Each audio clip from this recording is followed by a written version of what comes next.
Hello दोस्तों, स्वागत है आप सभी लोगों का राजस्थान एकेडमी पर।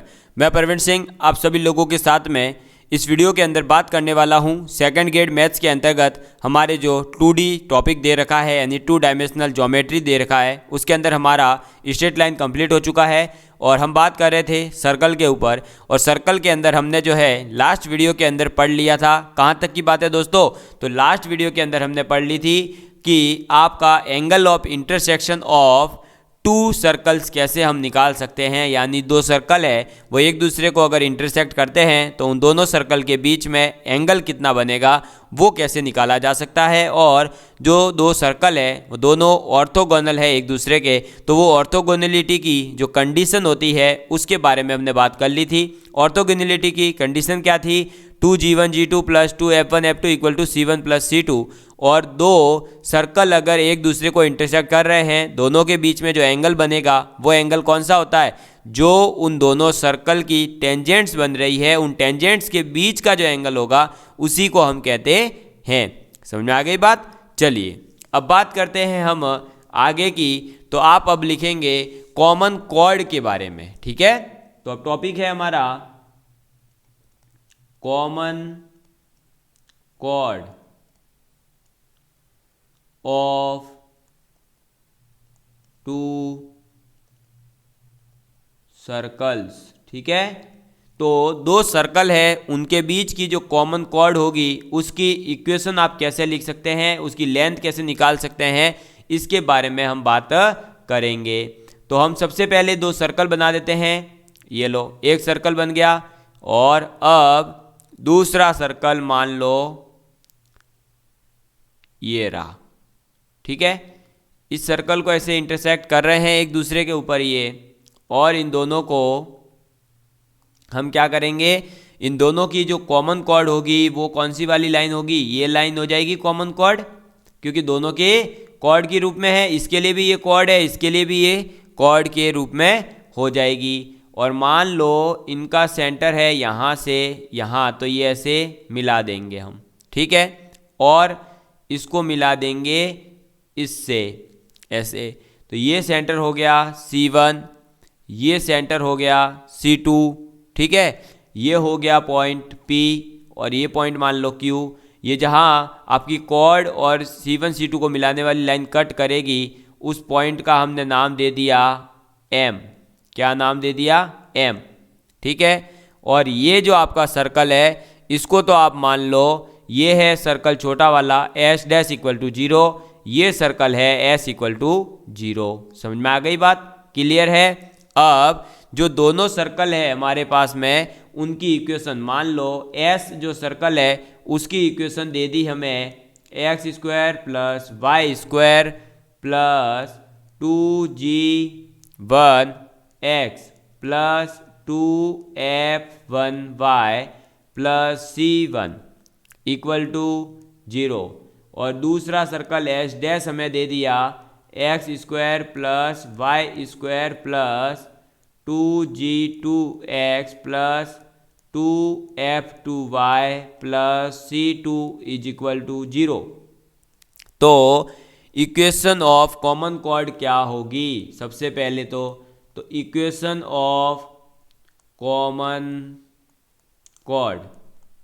कॉमन कॉर्ड की इक्वेशन क्या हो जाएगी दोस्तों? तो इक्वेशन हो जाएगी S माइनस एस डैश बराबर 0, यानी कि 2 multiply x G1 minus G2 plus 2 multiply y F1 minus F2 plus C1 minus C2 equal to 0, ठीक है? ये बात आप याद रखेंगे।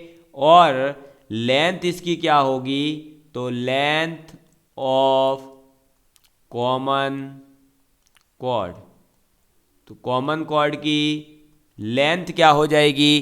तो कॉमन कॉर्ड की जो लेंथ होगी, यानी कॉमन कॉर्ड है कौन सी? PQ। तो PQ बराबर आपके क्या होगा दोस्तों? 2PM होगा। अरे भाई देखो, ये PM जो बिंदु है ना, ये PQ के मिड में ही है, तो इसका डबल हो जाएगा PQ। और ये जो है हमारे आ जाएगा 2 मल्टीप्लाई अंडर रूट C1P का होल स्क्वायर माइनस C1m का होल स्क्वायर। समझ में आ गई बात? क्लियर है आप लोगों के लिए? तो आपसे अगर कॉमन कॉर्ड की इक्वेशन पूछी जाए तो आप क्या करेंगे, जो दोनों सर्कल की इक्वेशन है उनका डिफरेंस निकाल लेंगे, वही जो है आपके क्या हो जाएगी, कॉमन कॉर्ड की इक्वेशन। और अगर लेंथ पूछी जा रही है तो आप क्या करेंगे कि जो आपका बड़ा वाला सर्कल है या एस सर्कल है उसकी रेडियस का स्क्वायर करेंगे माइनस उसके परपेंडिकुलर का स्क्वायर कर देंगे, तो आपको मिल जाएगी कॉमन कॉर्ड जो बन रही है उसकी लेंथ। समझ में आ गई बात? क्लियर है आप लोगों के लिए? किसी प्रकार का कोई डाउट हो तो आप पूछ सकते हैं, ठीक है। चलिए अब बात करते हैं हम एक इम्पॉर्टेंट जो है आप कह सकते हैं पॉइंट की, या आपको स्टेटमेंट याद रखना है, और वो स्टेटमेंट है the common cord. The common chord PQ of two circles, common chord PQ of two circles becomes of the maximum length when it is a diameter of the smaller one between them। ठीक है, तो क्या point लिखवाया, the common chord PQ of two circle become of the maximum length, वो maximum length की common chord होगी when it is a diameter of the smaller one between them. तो ये कह रही है कि आपके ये मैक्सिमम लेंथ की कब होगी, जब आपका डायमीटर जो है, अरे भाई क्या बोला, diameter of the smaller one between them. तो ये कह रही है कि जो आपका डायमीटर्स है उनके मिड में जब आपके इसकी लेंथ होगी वो इसकी क्या हो जाएगी, मैक्सिमम लेंथ हो जाएगी। समझ में आ गई बात? क्लियर है आप लोगों के लिए? तो क्या बोला मैंने कि मैक्सिमम लेंथ की कब होगी, जब diameter of the smaller one between them, यानी कि स्मॉलर के बीच में, यानी आप ये कह सकते हैं कि इसके जो diameters of the smaller one between them. समझ में आ गई बात? ठीक है, चलिए आगे बात करते हैं। अब हम बात करेंगे एक न्यू कॉन्सेप्ट की, जो है common tangent of two circle, यानी दो सर्कल के बीच जो कॉमन टेंजेंट होती है उसके बारे में। तो आप टॉपिक डालेंगे दोस्तों, कॉमन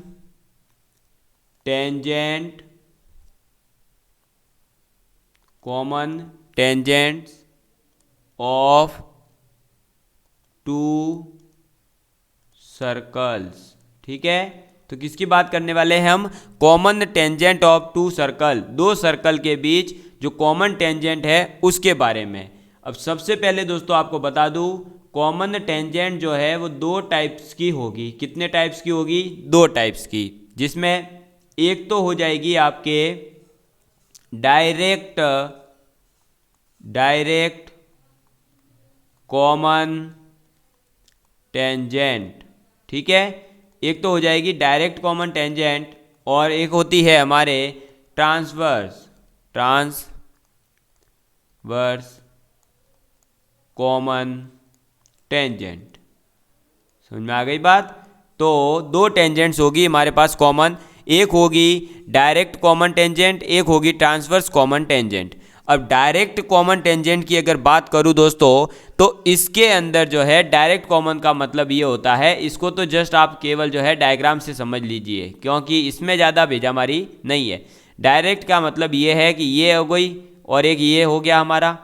अब इनके बीच में ये देखो, जैसे ये हमारा एक मिलन हुआ तो ये होती है डायरेक्ट कॉमन टेंजेंट, या ऐसे मिलन हुआ, या इन दोनों के बीच में एक टेंजेंट आ गई तो उसे तो हम कहते हैं डायरेक्ट कॉमन टेंजेंट, ठीक है। लेकिन अगर हम बात करें ट्रांसवर्स कॉमन टेंजेंट क्या होती है तो वो ज़्यादा इंपॉर्टेंट है, ये होती है डायरेक्ट, ठीक है, डायरेक्ट कॉमन टेंजेंट। और आगे से मैं इसके लिए यूज करूँगा वर्ड क्या, DCT, डायरेक्ट कॉमन टेंजेंट। अब हम बात करते हैं TCT की, किसकी, TCT की। अब ये जो TCT है ट्रांसवर्स कॉमन टेंजेंट, इसका मतलब क्या होता है कि इसमें आप क्रॉस में भी मिला सकते हैं। कैसे, देखिए,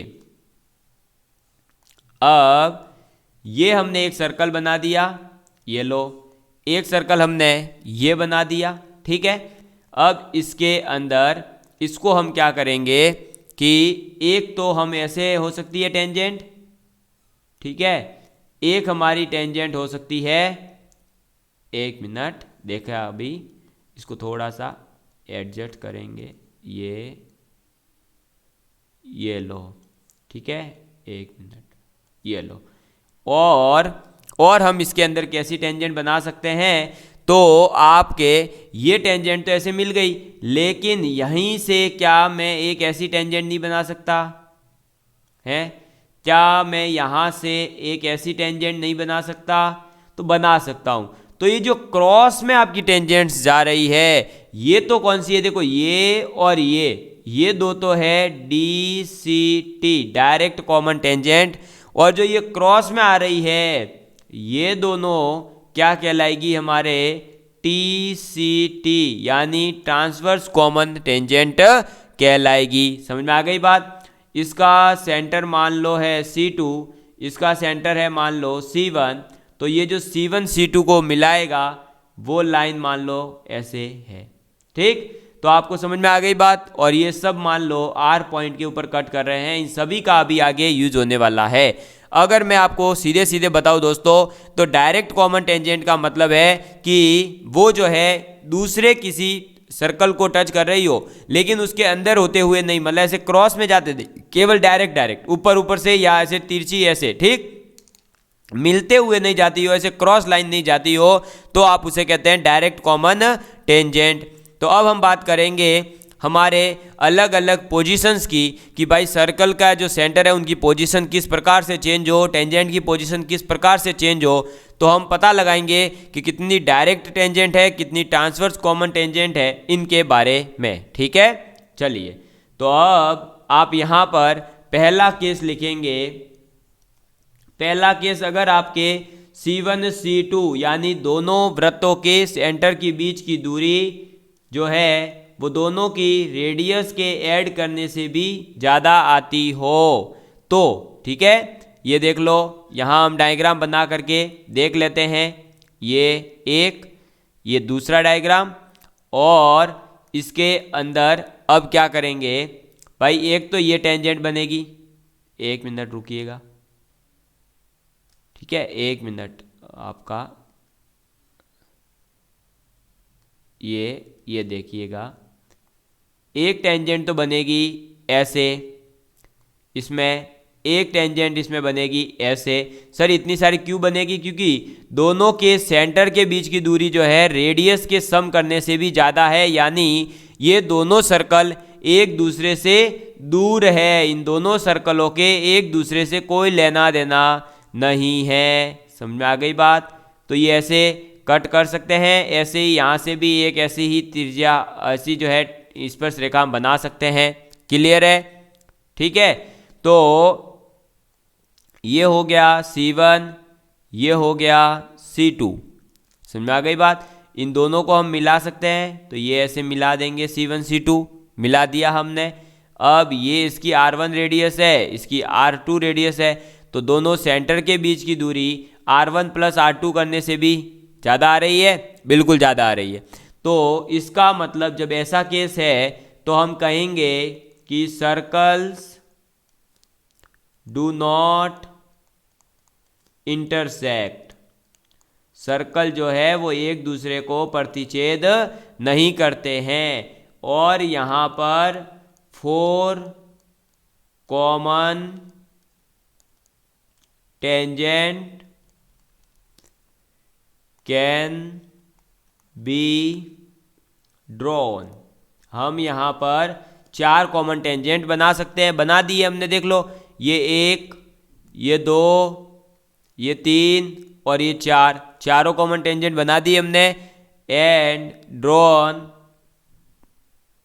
टेंजेंट कैन बी ड्रॉन, और उसमें क्या होगा, 2DCT direct common tangent and 2TCT transverse common tangent हो गई। ये जब केस होगा तब, ठीक है। चलिए दूसरा केस हम लेते हैं, और वो केस है अगर C1 गुणा C2, यानी कि दो सर्कल है, उन दोनों सर्कलों के केंद्र के बीच की दूरी अगर एग्जैक्ट R1 प्लस R2 करने के बराबर आ जाए, तो इसका मतलब क्या हुआ, दोनों एक दूसरे को क्या कर रहे हैं, सर्कल टच कर रहे हैं, ठीक है।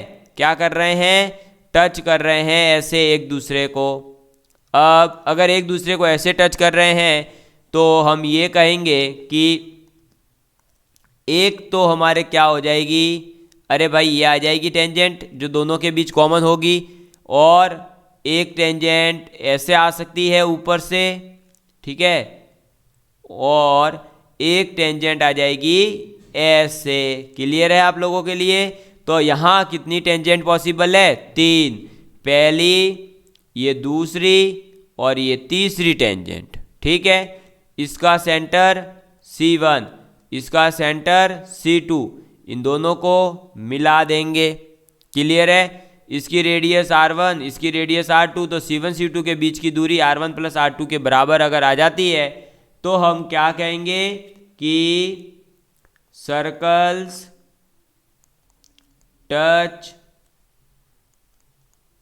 Each other, circle touch each other externally, यानी बाहरी रूप से जो है ये एक दूसरे को टच कर रहे हैं एक्सटर्नली, और 3 कॉमन टेंजेंट्स, कितनी, 3 common tangents can be drawn. समझ में आ गई बात। तो हम कितनी टेंजेंट्स बना सकते हैं, 3 टेंजेंट्स बना सकते हैं, जो मैंने आपके सामने बता दी है। चलिए नेक्स्ट हमारा आ जाता है थर्ड केस, और थर्ड केस कहता है कि अगर R1 माइनस R2 का मैग्नीट्यूड तो ज़्यादा हो, कम हो C1 C2 की डिस्टेंस से, लेकिन C1 C2 जो है कम हो जाए अगर R1 प्लस R2 से, तो इसका मतलब क्या हुआ कि ये एक दूसरे को सर्कल इंटरसेक्ट कर रहे हैं, ठीक है। क्या कर रहे हैं, इंटरसेक्ट कर रहे हैं ऐसे, और ये एक दूसरे को इंटरसेक्ट कर रहे हैं। इसका सेंटर है C1, इसका सेंटर है C2, इसको एक दूसरे से मिला दो, यहाँ तक की दूरी R1 कहलाएगी, यहाँ से यहाँ तक की दूरी R2 कहलाएगी। तो यहाँ भी जो है हमारे पास में क्या बन जाएगी, 2 टेंजेंट ही पॉसिबल होगी, दोनों की दोनों डायरेक्ट टेंजेंट होगी। क्लियर है। तो जब ऐसा केस बन रहा है तो हम कहेंगे कि सर्कल्स इंटरसेक्ट इन 2 पॉइंट्स, 2 पॉइंट के अंदर ये कट कर रहा है, देख लो, एक पॉइंट ये रहा, एक पॉइंट ये रहा, तो सर्कल इंटरसेक्ट इन 2 पॉइंट्स, और आप जो है 2 कॉमन टेंजेंट ड्रॉ कर सकते हो। तो 2 common tangents can be drawn. समझ में आ गई बात। ये आपसे डायरेक्ट पूछा जाएगा, ऐसा का ऐसा डायरेक्ट पूछा जाएगा, कितनी आप जो है अगर बताइए, ये 2 सर्कल का डायग्राम दे दिया और पूछ लेगा इसमें कितनी आप टेंजेंट ड्रॉ कर सकते हैं, ऐसा पूछ लेगा, या किस किस टाइप की टेंजेंट ड्रॉ की जा सकती है, या अगर हम जो है किसी सर्कल 2 सर्कलों के लिए टोटल 4 टेंजेंट्स ड्रॉ कर सकते हैं, तो उसके लिए सर्कल की क्या कंडीशन होनी चाहिए, तो दोनों एक दूसरे को जो है क्या करने चाहिए, अरे दूर दूर होने चाहिए, एक दूसरे को इंटरसेक्ट नहीं करने चाहिए, ठीक है। ऐसा आपसे पूछा जा सकता है। चलिए नेक्स्ट हमारा फोर्थ केस आता है क्या, तो C1 C2 बराबर आ जाएगा R1 R2 का अगर डिफरेंस, तो हम क्या कहेंगे, तब हमारा ये केस ऐसा बनेगा कि एक सर्कल होगा, ये ऐसा मान लो, ठीक है, बड़ा सा सर्कल है, और इसी सर्कल के अंदर एक और छोटा सा सर्कल होगा। ये इस टाइप का केस है। क्यों, अरे भाई R1 R2 यानी कि ये मान लो और ये मान लो, ये R2 है, ये पूरी R1 है। अब R1 में से जब R2 घटा रहे हो उसके बराबर आ रही है C1 C2 के बीच की दूरी, तो इसका मतलब क्या हुआ, ये अंदर आ चुका है, और अंदर आ चुका है तो टेंजेंट केवल और केवल कितनी पॉसिबल है, एक, वो भी कौन सी, केवल ये बाहर जो एक इधर पॉइंट पर होकर जा रही होगी। ठीक है, तो जब ऐसा केस है तो हम क्या कहेंगे कि circles touch each other, circle जो है एक दूसरे को टच कर रहा है इंटरनली, तो circle touch each other internally, और आप यहां कहेंगे कि only one common tangent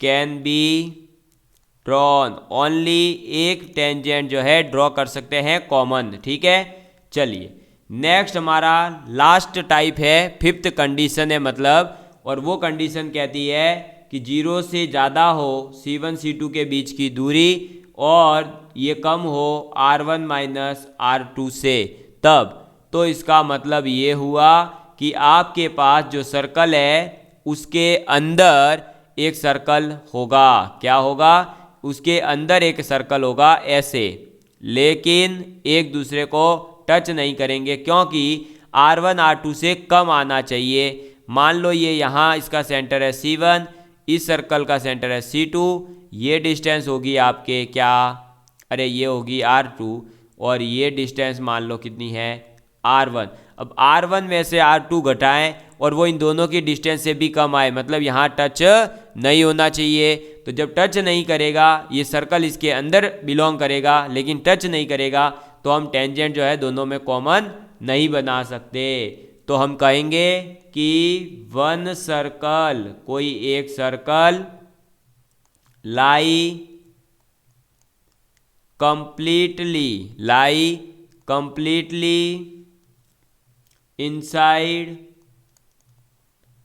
inside other, एक सर्कल जो है कंप्लीट रूप से ही दूसरे सर्कल के अंदर बिलोंग करेगा, इसलिए हम कहेंगे नो कॉमन टेंजेंट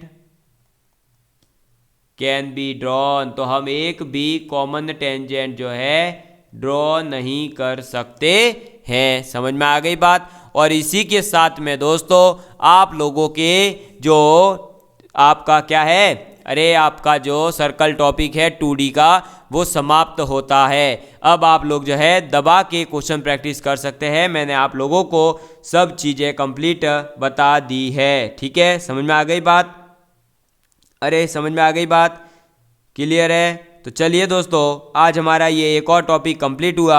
अब हमें नेक्स्ट टॉपिक कौन सा तैयार करना चाहिए आप प्लीज़ कमेंट करके ज़रूर बताइएगा, वरना फिर जो है मैं अपने हिसाब से अपने ऑर्डर के अकॉर्डिंग चलता रहूँगा। Love you, all of you, bye bye दोस्तों। और आज हमारा एक और टॉपिक कंप्लीट हो गया है, देख लीजिए सिलेबस कंप्लीट होते जा रहा है। Bye bye.